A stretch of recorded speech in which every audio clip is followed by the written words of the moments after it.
The content presented in this podcast and YouTube show is for informational and entertainment purposes only. It is not intended to be a substitute for professional medical advice, diagnosis, or treatment. Always seek the guidance of your physician or other qualified healthcare provider with any questions you may have regarding your health or a medical condition. Never disregard professional medical advice or delay in seeking it because of something you have heard or seen on this show. If you think you may have a medical emergency, call your doctor or emergency services immediately. The host, guest, and producers of this show are not responsible for any adverse effects resulting from your use of or reliance on any information presented.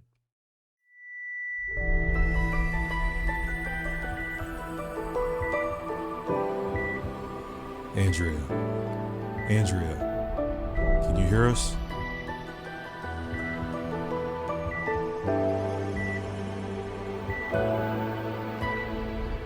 Many years ago, I died for 26 seconds. There are so many people in this world that have experienced life events that have led to their soul purpose.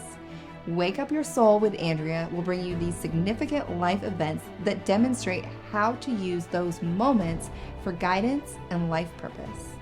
These are our stories.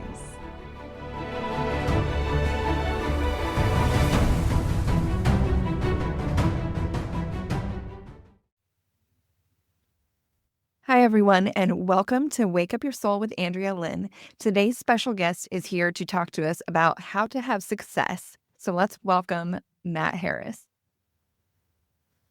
Hi, Matt. How are you? Hello, Andrea, and everybody who's watching. Hi. So if you're watching on YouTube, you can see that Matt's title says he is a Pearl expert. So we were talking before the episode, and we've decided that we're going to do a little giveaway for any of the viewers here on YouTube.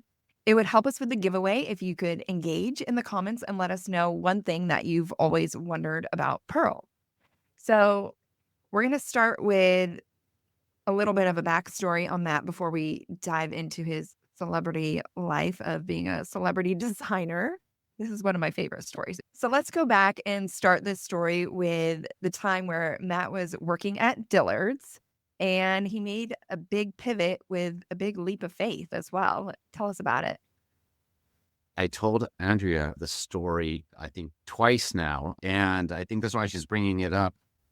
In talking about success, it all flows into the idea that there's a few things.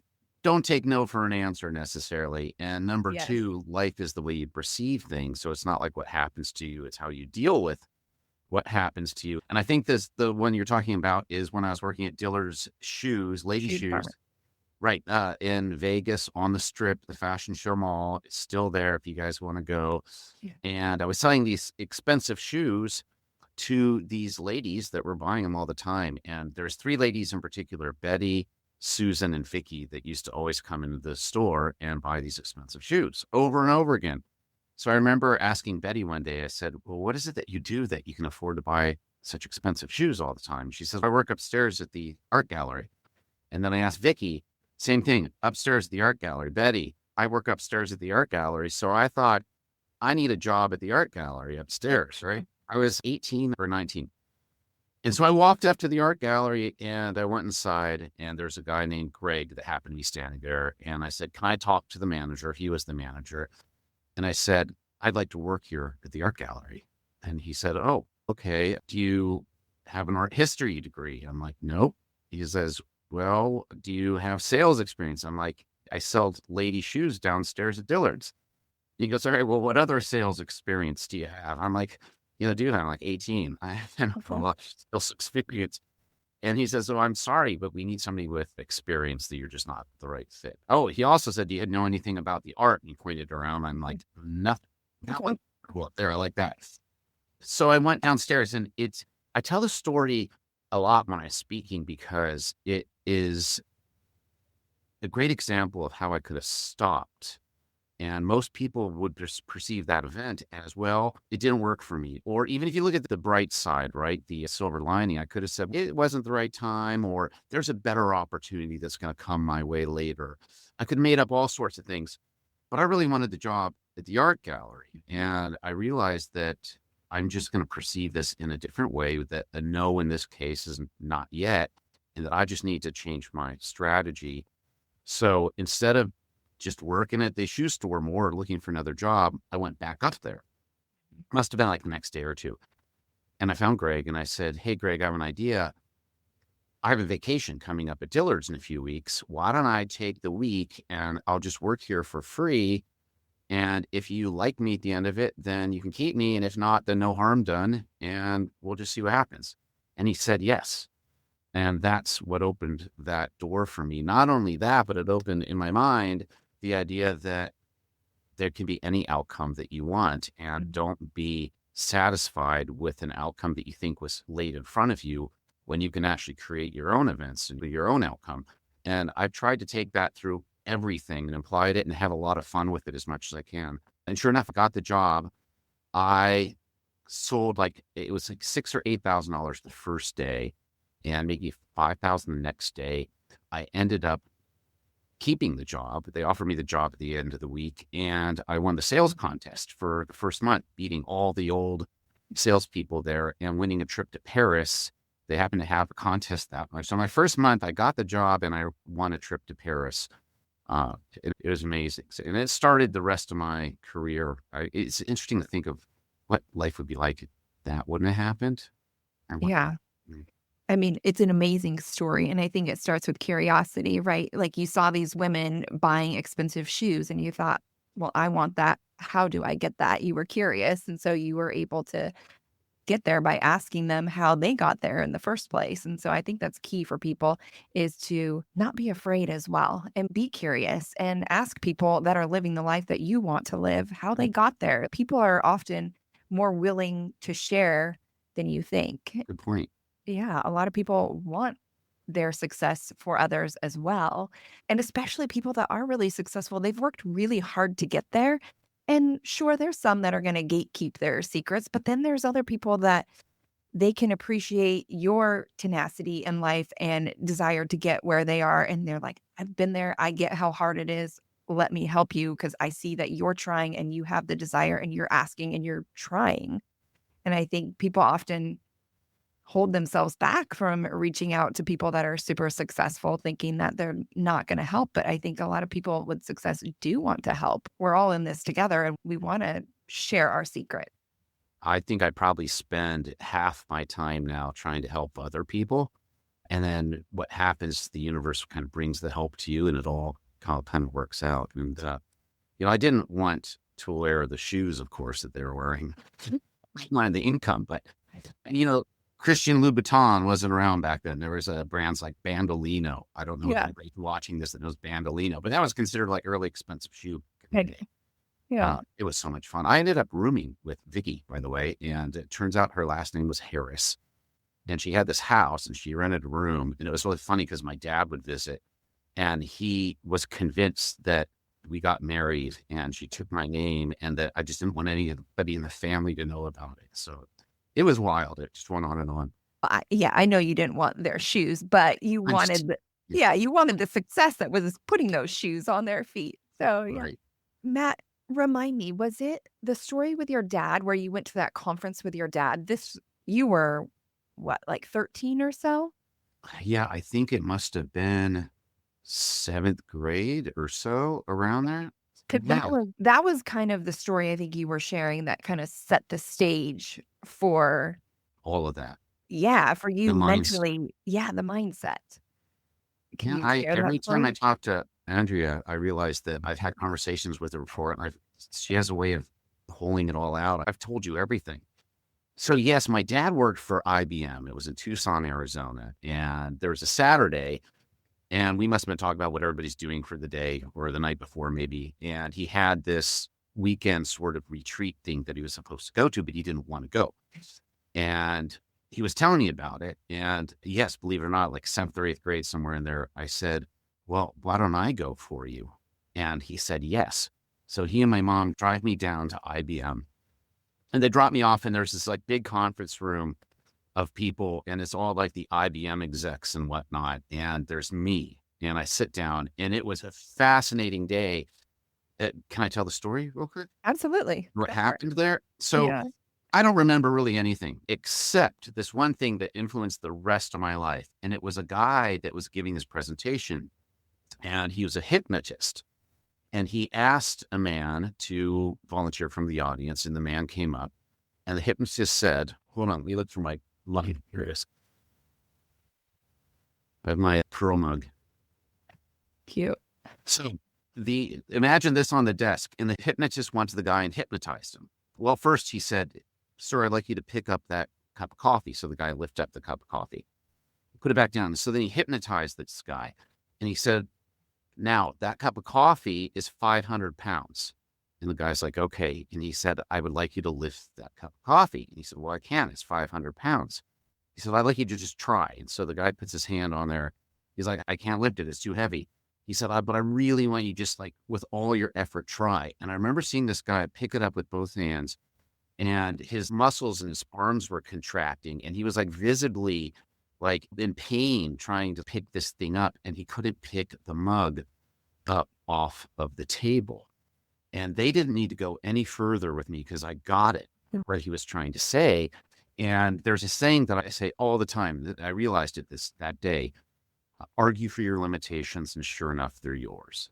So the minute you say you can't do something, you're not going to be able to do it. And that showed me the brain power of the mug. If I'm going to say it's 500 pounds, then of course I'm not going to be able to pick it up. But if I'm going to say it's an ounce, I'll be able to pick it up. Take it to the shoe story. If I would have said, well, I'm not qualified for the job, I'm not going to get the job. But instead, my brain was like, okay, there's another way that I can get the job. And the most amazing thing about that story with the mug is that if you take it a step further, instead of just argue for your limitations, sure enough, they're yours. What if you looked at everything that people think you can't do and realized that an opposite reality exists, and that means that you can? So that guy just changed this reality from I can to I can't. So most people start with the can to can't, but what if then you took a look at everything that would start with a can't and realize, well, maybe there's a can? Does that make sense? It does make sense. And I think if you think about the brain, as soon as you tell yourself you can't do something, what does the brain do? Like it naturally is like, okay, done, right? Like it's not trying for more. But if you tell, which is a little bit opposite of what you're saying, but I do understand what you're saying. But if you also say, I can do this, the brain immediately believes you can, and it's looking for ways to make it happen. But I also can understand what you're saying. If you look at all your I can'ts, you can also use that as a motivator to figure out all the ways that you can. And that's also a training thing too, right? You can start training your brain that like every time you get into this I can't mode, how can I? How can I? But I also think, or even don't start with the I can't at all. I get asked all the time. So I had these like really cool wins. I designed jewelry pearls for Britney Spears and Debra Messing, for example. And people always are really excited about Britney. Like, how did you get Britney to wear your stuff? And my answer is I asked. And I just, on all this stuff, I asked. It was it. And people tend to think, well, but they could never do this, or I could never be the same or achieve the same success as this person I see on Instagram all the time, or the people that have already done it. And they don't even start because they don't realize that they can just ask to begin with. It was not a possibility for me. I never even thought once that Britney wouldn't wear jewelry, or that it never even occurred to me not to ask. Yeah. Because I just thought that'd be really cool to see my stuff on Britney. And so I asked. And if you kind of live life that way, just knowing kind of what your goals are, or what your vision and what you want, and you become the person that already's accepted that is happening and can happen for you, then you walk differently, you talk differently, you start asking for things that your brain otherwise would have said, well, that's crazy, you can't ask for that. And things change. It's like visualization. I think I've even been to maybe a session or two to you where we closed our eyes and envisioned us in the future and put ourselves Probably Yeah. long conversations. Yeah, doing the thing. And, part of that visualization that works is that when you open your eyes and you've seen yourself there, then now your brain's thinking, absolutely, not only can I, but I've been there already. And everything starts changing. Yeah. I all of this reminds me of it takes me back to my childhood, and it's interesting how you're saying this event at IBM, it shaped you. It was, a childhood event that it really shaped your mindset, and it was I don't know why this moment sticks out for me, but it does. When I was a kid, I was kind of shy for a period of time, and I remember my parents would always introduce me, and my dad would want me to shake someone's hand, and, like, I didn't wanna do that. But I did. Like, I wanted to, but I was too scared. And then one time I remember telling myself, like, "Just do it. Like, see what happens. Just stick your hand out and shake the man's hand." And so I remember doing it, and then I was like, "Oh my gosh, I survived." And I know this sounds silly, but I was so fearful as a kid to shake someone's hand. And I remember doing it, and it was like I realized I could do it, and it was kind of that moment of realizing I can push through things. And also asking myself, well, like, what's the worst that's gonna happen here? And like your story with Britney Spears. So I ended up in People magazine in a picture with Brad Pitt. And it was because I was doing this modeling job at Laguna Seca.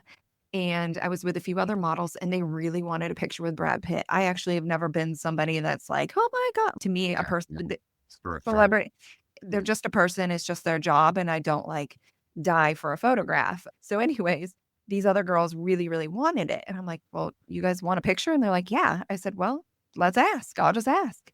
And so I just went over there and I just asked him, and he was like, "Well, what's an umbrella girl?" Because we were there as umbrella girls at Laguna Seca for Yamaha, and so told him, and then I don't know, I think he had to talk to a person that he was with, and then sure enough, a picture was taken, and then my agent called me, I think, I don't even know, maybe a week or 2 later and was like, did you know you're in People magazine?" So it How was about that? yeah.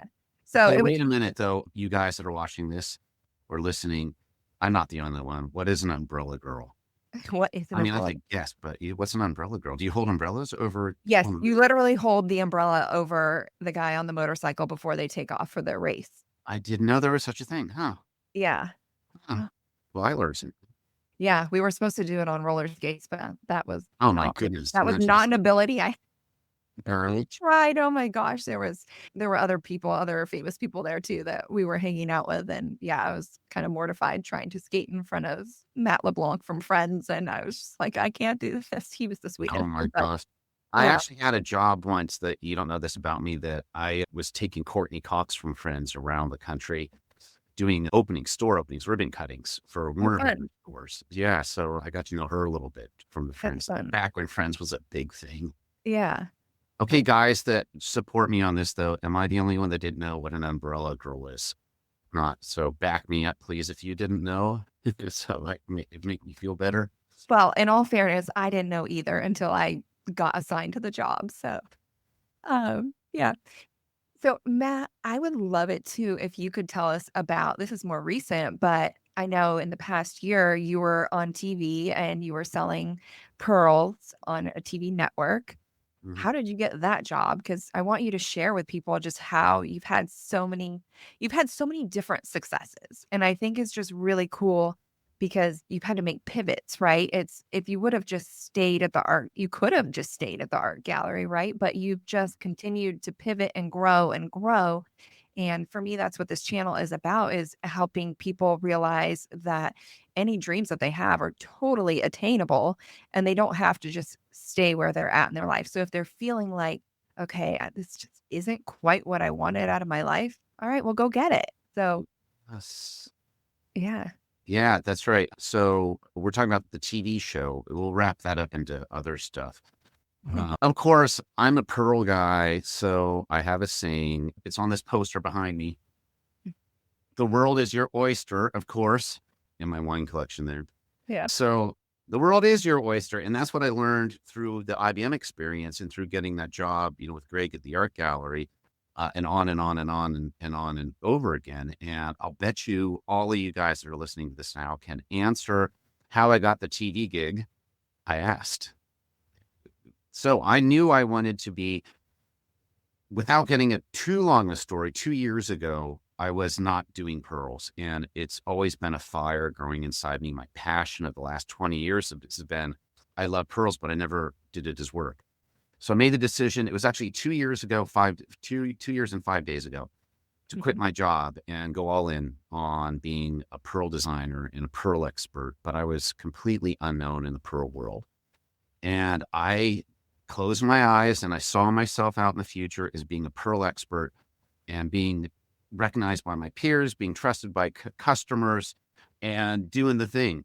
And I opened my eyes and I put myself mentally immediately, that's 2 years and 5 days ago, I put myself into the spot and everything changed about me. So I wasn't going to be the pearl guy. I became the pearl guy, like right at that moment. I started asking for things that otherwise my brain probably would have said, don't ask for it, or you can't do this, or you're not experienced enough, or build this first, or get the website first, or all the things that you guys that are listening probably go through in your mind, how it's not the right time. It never is the right time.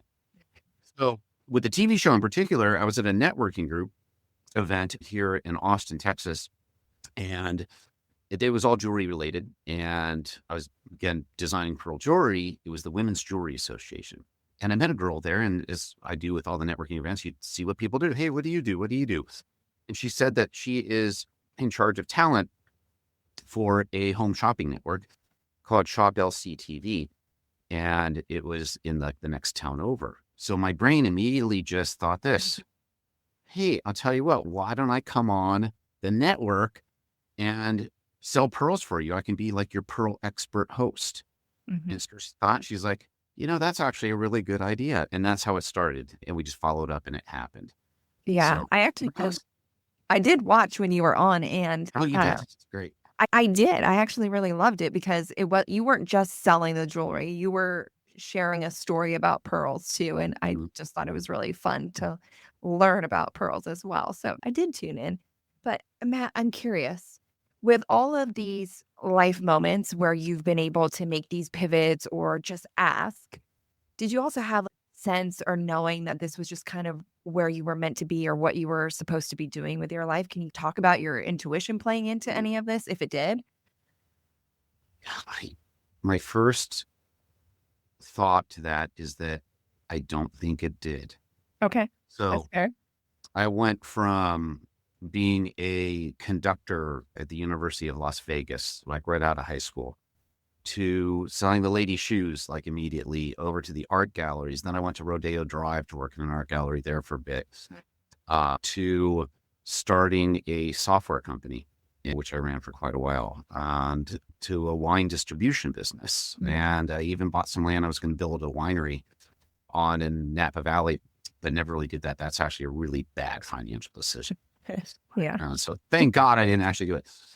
So I think my only intuition was this. I'm going to take it back to the day that I left my job in high school to go to college. I was working at a stationery store in the mall, Tucson Mall. And this will all make sense in a minute. And they had a tradition that you would write on the wall in the back stock room a message on your way out when you left and quit your job. And I remember exactly what I wrote. I wrote, you can never go everywhere, meet everybody, or experience everything, but you can sure as hell try. I think if you call that intuition, I don't know if that's really intuition, but I think that's my guiding thought through life is that why not have fun with it? We're only here once. And I just wasn't interested necessarily in just doing the one thing and sticking with the one thing. I tend to have an interest over here and over there and over there. And I just wanted to experience life. So my motivation through all those pivots was probably just recognizing potential opportunities and thinking they sounded fun. Yeah. And going where the fun is. And when it came down to pearls, though, it was a little bit different because I would turn 50 and I was having all this fun. And I really been so thankful with life and all these neat things I've been able to do. But now it was different because I was, at the time, I took over a retail store here in Texas. But I didn't own it. I was just the manager. And we were doing great. And I was in a 50-50 profit share. So I was making great money. But then I had the realization that I'm in my 50s and I don't want to die. I don't want to die a good manager. I want to make a mark. And I didn't think I've left a mark. And I want my daughter to be able to say later on, hey, my dad did that. And I had this passion of pearls for 20 years that I've always been interested in them. I've always played around with making some pearl jewelry, gone to trade shows and learned about them, read about them. But finally, it was time to I can't believe I didn't recognize that for 20 years, that this is really what was burning inside of me. And I decided I need to spend the rest of my life doing that and making a mark and teaching people and sharing the beauty of these things with people. And that's what I try to do now. So intuition, I don't know if that really played a part. Okay, that's fair enough. It definitely sounds like there is definitely an energy, though, that you invited into your life and a frequency. And so you just kind of stayed in that flow constantly. That's okay. I mean, not everybody feels that way, but I like those gut feelings. I mean, you didn't have gut feelings when it was time to make a pivot or a change. I feel like that's almost a gut feeling, what you're saying, I want to make a mark. Like that's don't you think that's a little bit of your intuition coming up like, this is what's best for me? I know what I need and what my soul really needs to make a In mark. that way, yes, because especially when you're 52 years old and you quit a job that's bringing in a great amount of cash to start with zero revenue. And Scary. you've got a family and a mortgage and all the stuff going on, and starting a whole new career in your 50s, let alone in such a niche that is going to take something in order to have that become successful and be recognized. And honestly, guys, it was like scary AF. I mean, what really, I question whether or not I should be doing that so many times. But here's the gut feeling is I figured if I'm going to do it now. And if I'm that passionate about it, then I should be able to. You hear people say all the time, if you're passionate about it, then you'll succeed at it and the money will follow. It was See, that's your intuition, though, knowing just that sense of knowing I'm going to be able to do this. Because I think you had that, right? I didn't doubt that I could do it. And that's part of, I think, what's enabled me to do it is that when I commit to something, I'm in it big time. Yeah. I think that's the key to success too, right? Is like you're saying, you believe in yourself 100%. And you just keep finding a way because you are going to keep having roadblocks pop up as you're going along your journey, right? Like, but they're meant to happen. Like they're meant to get you where you want to go. If you want this extreme success, you can't think you're just going to pop off and it's going to be smooth sailing. All those little pivots, or there's difficult bumps in the road are happening so that you can take some time to step back and reflect and grow and be better than ever and keep moving forward. Reorganize, reshape, and it happens with relationships too. Nobody has a rosy road the entire way through, for sure. And then you've heard all the sayings, sometimes you got to fail to succeed. I've made a ton of mistakes, but one of the other things I've realized, whether it's trying to be a fine art salesperson at 19 years old amidst people that are in their 50s or whatnot, they've been at their whole life, or all these other things, is that you can't compare yourself to the other people. There's a saying, our friend Jen, that always says, don't compare your chapter 2 to their chapter 20. And that's actually a good way to wrap that up too. Yes, is that you can't look at the people that have done it and somehow think that, you're not there and that you can't do it because they had a chapter 2 as well. Everybody started at some point. But the minute, again, going back to what we first started talking about, the minute that you say you can't is when you start not doing it. So there really is it sounds corny, but this whole mindset thing is so real. And I honestly had never been into reading books about mindset or this or that, or following gurus or any of that sort of stuff, other than one book that I read actually when I was a teenager that was really important, called The Greatest Salesman on the Earth. And Illusions by Richard Bach's another one. But outside of those, I really have come to realize that, your mind is so powerful. So mindset's everything with these sort of things. And, you're an expert in intuition.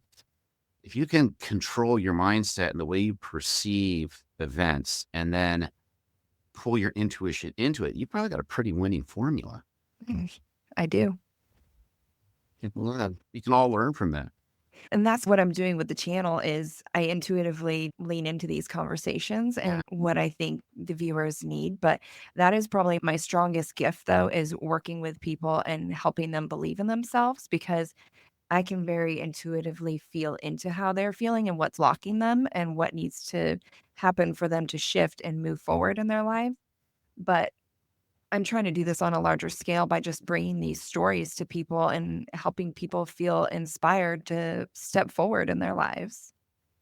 Yeah, stories are great because they inspire, they produce action in people. And the more stories you tell, somebody's going to pick up on one part of one or another. There may be somebody after watching this that has picked up on something that I've talked about that will inspire them as well. But I think the lesson that you can learn from a lot of these stories is that if one person can do it, anybody can do it. And it's really, honestly, it's our beliefs that limit us. Mhm. Because we're all just human. There's nothing different Yeah, from we all have you and 24 I. hours in the day, guys. Yeah. Yep, exactly. Thank you so much for coming on. Matt, do you have any other stories before we wrap this up that you think would be valuable? Oh, can I say something about your channel? Because I've been watching your videos and You're sweet. and yourself. So, you were dead for 26 seconds, right? You've had guests on that have had Larry with a heart attack, or Sam, whose dad committed suicide, or somebody in a car wreck. Yeah. And it's interesting to think, and I see people like this all the time that have this major life event happen, and then they realize all this stuff that you and I were just talking about, how they can really control their life to a good degree. And it's almost like a rebirth, a moment where they realize, I'm just going to go for it and do the thing, right? Because I can. But you don't have to wait for one of those events to happen. And knock on wood, I haven't had any traumatic events that I can think of happen. But you can adopt the mindset that any one of these people that you interview Yes. have as a result of a traumatic event or something happening in life. Why not adopt it now? And I Exactly. can learn, and we can all learn from these stories of these people. What I take most out of a lot of your channel from what I've seen some of these people is that I can have the same mindset they have without the heart attack. Yes. Yeah. You make a very good point about control. That's what a lot of us learn. Like our lives are so in control and out of our control. Like there's pieces we can control, which is our mindset, but then everything else is out of our control, right? I mean, we have free will, but we also have this like higher power, God given, whatever you want to call it, path that is meant for us. And so that's kind of what I talk about a lot too, though, is like leaning into that path that we are meant to be living by letting go of the control as well. It's a weird thing, right? Yeah, we can control our mindset and we can control our choices and the things that we do. But I think the best way to put this is lean into your intuition, even though you're saying you don't have it. Kidding. Maybe I do, but I'm just not recognizing. You're not right. Yeah, I bet you will later. You're like, you know what, Andrew? You're right. Yeah. We can lean into our intuition and take control in that way and follow it. And so there's control, but it's also intuitive guidance. So it's not completely out of control, right? We get choices every day. Am I going to wake up and am I going to exercise or not exercise? Take control of your life, right? Make the choices that benefit you, but also make the choices that feel in alignment to the path that you want. But you're absolutely right with all those stories too. The point is not to watch them and think, oh my gosh, wow, I should just be grateful because none of that has happened to me. It's not about that. It's about, yes, we went through all these really difficult things and then we had this massive wake up and this is what we realized. And so all the things that we realized and share are things that you can go ahead and take away without having to live through these traumatic experiences. So you said that very well. Thank you. Yeah. And I know that the people that you've invited on and other people that tell their stories, that's why they're telling their story. They're telling it because they want you to realize that you don't have to wait for that to happen to you. Yeah, exactly. I mean, a lot of us, the really, really hard stuff that we've been through, it was really hard and it was really painful. And I don't want that for anybody. And so that's why I am so passionate about sharing this. It's to either help people not ever get to that place or get them out of that place and have faith that they can get out of that place. Yeah. All right. I'm going to put a challenge out to whoever's watching still. I just thought of this and I gave a speech last week. And this is the way I ended it. It was great because people were going on Facebook and they were like giving me the story of how they did this. Challenge is, I remember talking about just asking. Think of something that you've been wanting to ask of somebody that's going to help you down that path that you determined for yourself that you think is the right path. You've thought about asking, but you haven't. And I want everybody just to ask. 24 hours, between now and 24 hours from now, go out and do the ask. And then let us know what happens, because it's amazing the magic that can happen if you just start to ask those things. Oh, that gives me chills. I love that. That Including you, Andrea. Okay. On it. 24 hours. All right. Yeah, I love that. That's awesome, because that is what you talked about too, right? Just not having that fear and just ask, just do it. So that's a great challenge. Thank And if you. you happen to be watching this on YouTube, then if you have a question about pearls, it's my love. My passion, as you guys know, is we ask it and I'll answer it. It could be, are my grandma's pearls real? Or, whatever. There's a lot of misconceptions in people that I realize want to know about pearls. And I love sharing educational knowledge with you. So I'm going to be looking in there and seeing if I can answer stuff for you all. And where else can people find you? My name, MattHarrisDesigns.com is a great place. And then on YouTube is Matt Harris Pearls. And we just teach people about pearls all day long on YouTube. And it's really great if you want to geek out about history and kings and queens wearing pearls, or how they're made, or you name it. They're really the most interesting, important, and influential gems the world's ever known. Far better and more important than diamonds. Yeah. Believe it or not. Yeah. Thank you so much for sharing It's all your wisdom. Thanks for listening, everybody.